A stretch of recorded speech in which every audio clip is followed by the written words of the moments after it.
तुम्हारा पल पल का विश्वास तुम्हारी पूजा है। पल पल में जो देखते, जो पाते हो, जो खोते हो, उन सब के बीच भी जब अपने विश्वास को खंडित नहीं होने देते हो, वह विश्वास पूजा बन जाता है। ऐसा विश्वास जब खंडित होने से बचाकर रखते हो, तुम्हारे जीवन का आधार मजबूत बन जाता है। इसलिए तुम्हारे जीवन में आने वाली स्थितियां तुम्हारे लिए मेरा संदेश लेकर आती हैं।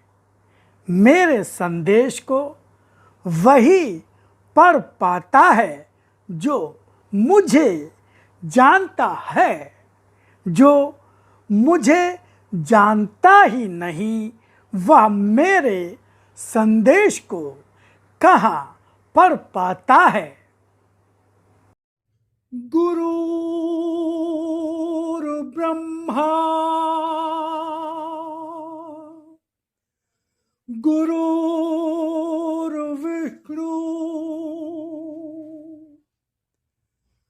गुरुर्देवो महेश्वरा गुरुर्साक्षात् परब्रह्म तस्मै श्री गुरुवे नमः।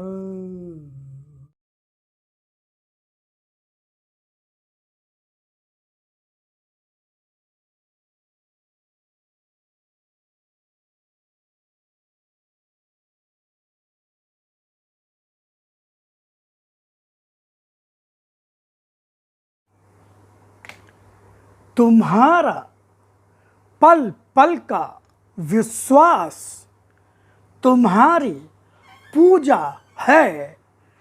पल पल में जो देखते, जो पाते हो, जो खोते हो, उन सब के बीच भी जब अपने विश्वास को खंडित नहीं होने देते हो, वह विश्वास पूजा बन जाता है।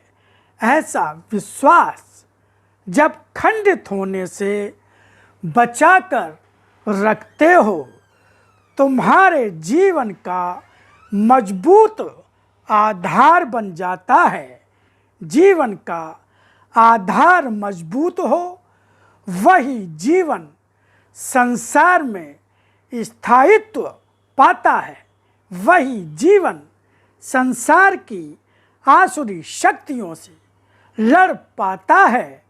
वही जीवन संसार में कर्मयोगी का जीवन कहलाता है।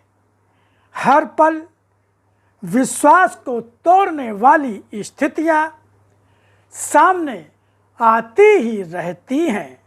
उन स्थितियों में भी जो मन को स्थिर रख पाता है, वह संसार के बड़े से बड़े अधर्म के झोंकों को भी सह जाता है। अधर्म के झोंकों में भी उसके पांव उखड़ते नहीं। तुम्हें जीवन में जो भी मिले, देखना उसका कारण क्या है।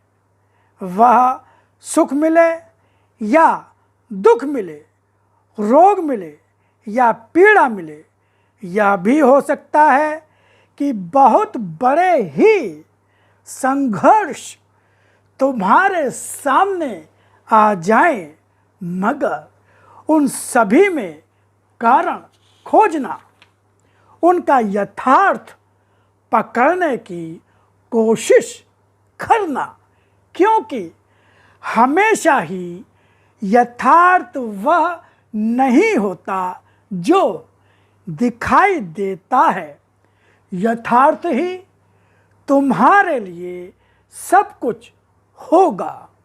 किसी आंधी में अगर पेड़ के नीचे भी खड़े होते हो, हवा के झोंके लगते हैं, तमामों धूल पड़ती है और पेड़ों के सूखे पत्ते भी ऊपर आ गिरते हैं, मगर उस आंधी के बीच में खुले वातावरण में खड़े होना कारण है। यथार्थ तुम्हारे ऊपर पड़ी धूल नहीं। अगर बंद कमरे में या घर में बैठे होते तो दरवाजे खिड़कियां बंद करने का अवसर भी मिलता, फिर वही आंधी तुम्हारे लिए नहीं होती। तुम्हारे ऊपर उसकी धूल भी नहीं पड़ती। इसलिए तुम्हारे जीवन में आने वाली स्थितियां तुम्हारे लिए मेरा संदेश लेकर आती हैं। मेरे संदेश को वही पढ़ पाता है जो मुझे जानता है। जो मुझे जानता ही नहीं, वह मेरे संदेश को कहाँ पढ़ पाता है। संसारी के लिए भोग का स्थान और जीवन एक अवसर है, किंतु यही संसार कर्मयोगी के लिए कर्म करने का स्थान है। जीवन कर्म करने का अवसर है।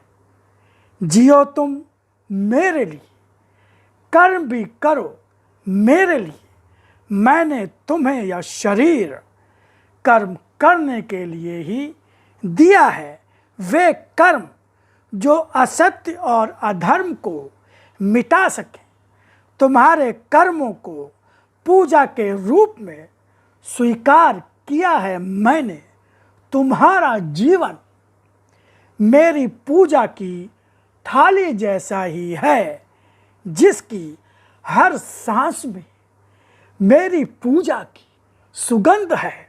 सत्य की प्रखरता में तपता जीवन इसलिए नहीं तपता कि उसे कर्मों का भोग तपा रहा है।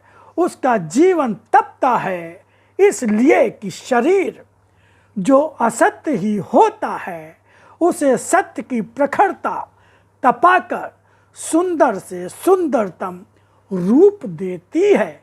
इसलिए जब भी लगे कि सत्य के ताप से जीवन तप रहा है, समझना मैं तुम्हारे शरीर को सुंदर रूप दे रहा हूँ, क्योंकि संसार में तुम्हें साधारण मनुष्यों की भांति जीना नहीं।